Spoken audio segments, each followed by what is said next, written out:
किन्नर चुड़ैल। गोरखपुर नाम का एक गांव हुआ करता था।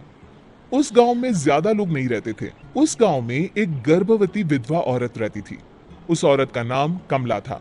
कमला अपने घर में अकेली रहती थी। उसके पति की सारी जायदाद उसके नाम हो गई थी, पर सभी गांव वाले उस औरत को मनहूस औरत समझा करते थे और सभी उससे नफरत किया करते थे। एक बार कमला राशन की दुकान पर खाने का सामान खरीदने जाती है। भैया जी, जरा 1 किलो दाल चावल देना। अरे हाय हाय हाय हाय हाय हाय। अरे मनहूस औरत, मेरी दुकान में अपशुगन करवाने आ गई क्या है? चल जा यहाँ से, मैं कुछ नहीं देने वाला हूँ तुझे। भाग भाग यहाँ से, चल चल निकल। भैया जी, ऐसा मत कहिए, मैं गर्भवती हूँ, मुझे खाने की बहुत जरूरत है, मुझे खाना दे दीजिए।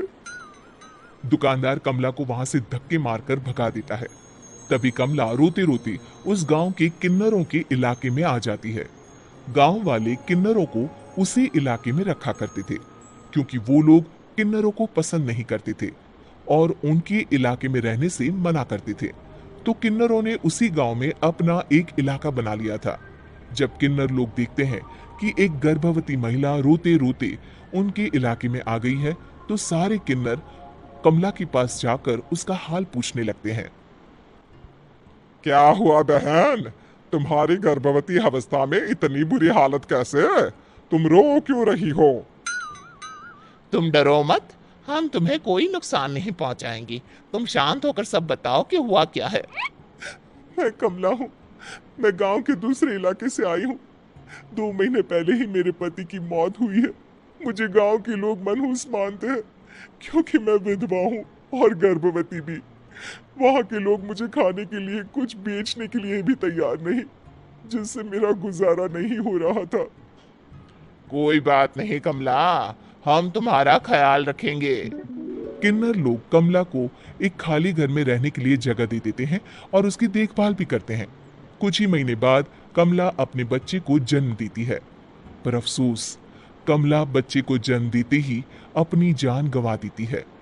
जब सब किन्नर बच्चे को देखते हैं तो बहुत खुश हो जाते हैं, क्योंकि वो बच्चा भी किन्नर ही था। कमला ने एक किन्नर बच्चे को जन्म दिया था। अब इस बच्चे की देखभाल कौन करेगा? हम तो इस बच्चे को गांव के दूसरे इलाके में भी नहीं भेज सकते। अरे तो क्या हुआ, इस बच्चे की माँ नहीं रही तो हम इसे पालेंगे। अब ये हमारे इलाके में रहेगा, हमारे साथ रहेगा। फिर वो किन्नर उस किन्नर बच्चे को गोद ले लेते हैं, उसका नामकरण कराते हैं। उस किन्नर बच्चे का नाम शक्ति रखा जाता है।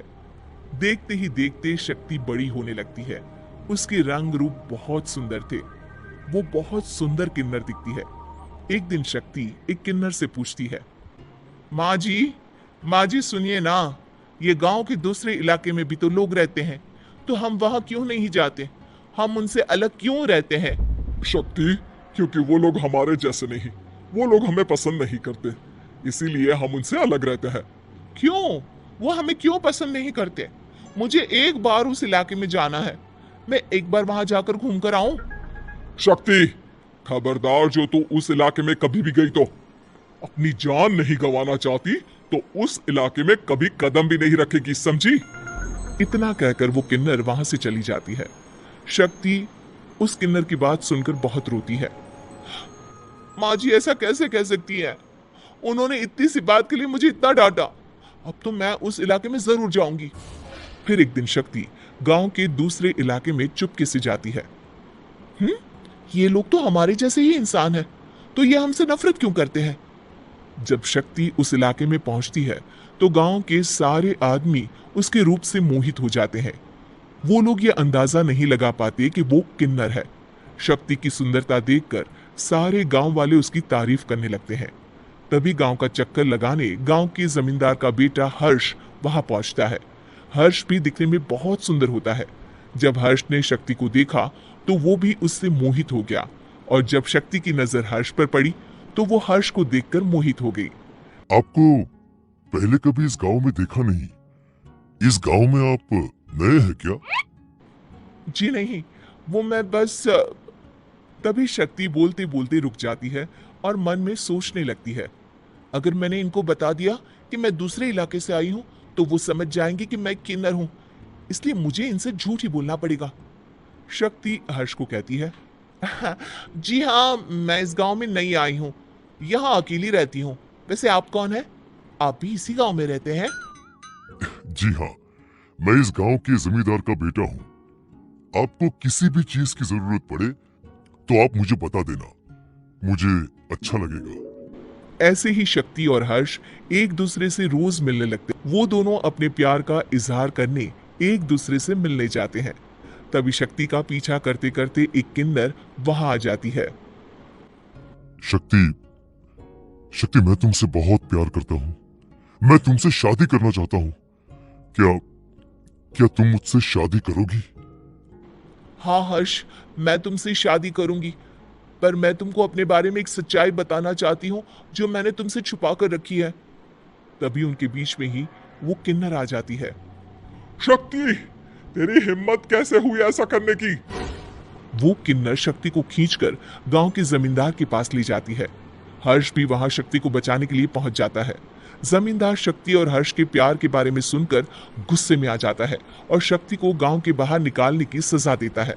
शक्ति ये बात सहन नहीं कर पाती और कुएं में कूदकर अपनी जान दे देती है। जमींदार हर्ष की शादी गांव की एक लड़की से करवा देता है, पर हर्ष इस शादी से खुश नहीं होता। शक्ति अपना बदला लेने के लिए मरने के बाद किन्नर चुड़ैल बन जाती है। अब मैं इन गांव वालों को नहीं छोड़ूंगी, अब इनसे मैं अपने प्यार का बदला लूंगी। किन्नर चुड़ैल गांव वालों को परेशान करना शुरू कर देती है। एक बार वो रात को गांव के खेतों में पहुंच जाती है और वहां आग लगा देती है। सारी फसल जल के राख हो जाती है। जब एक आदमी रात को उठकर देखता है कि खेत में आग लग गई है तो वो वहां पहुंच जाता है। वो देखता है कि खेतों के बीचों बीच एक किन्नर चुड़ैल खड़ी है और वहां खड़े होकर ताली बजा रही है। गांव वाला किन्नर चुड़ैल को देखकर बेहोश हो जाता है। जब सुबह उस आदमी को होश आता है तो वो सीधा जमींदार के पास जाता है। अरे जमींदार साहब, अरे वो किन्नर चुड़ैल ने मेरी सारी फसल जला दी। अब मैं क्या करूंगा, क्या होगा मेरा? जमींदार चुड़ैल किन्नर का नाम सुनते ही सब कुछ समझ जाता है। अब वो बहुत डर जाता है। उसी रात को जब जमींदार डर के मारे अपने कमरे में सो नहीं पाता, तभी वहां अचानक से किन्नर चुड़ैल आ जाती है। किन्नर चुड़ैल जोर जोर से जमींदार के आगे खड़ी होकर हंसने लगती है और ताली बजाने लगती है। जमींदार उस डरावनी किन्नर चुड़ैल को देखकर बहुत डर जाता है।